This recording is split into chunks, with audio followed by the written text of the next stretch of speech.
Mana futbolchilarning eng iste'dodli 5 ta o'g'li. Birinchi raqam otasining aynan o'zi.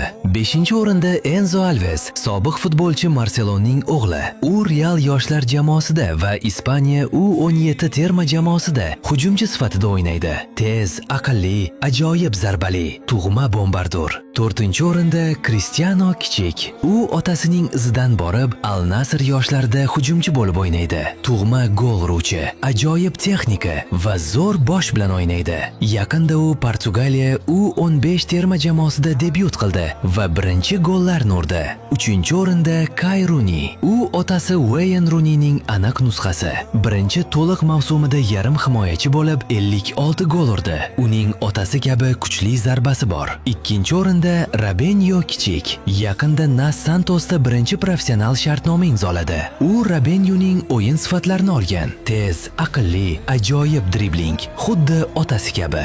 Va birinchi o'rin. Uning otasi jahon futbolida 10,5 yildan ortiq hukmronlik qildi. U tarixda eng ko'p individual unvon va mukofotlarni qo'lga kiritdi. Kim haqida gap ketayotganini topdingizmi? Uning ismini izohda yozing.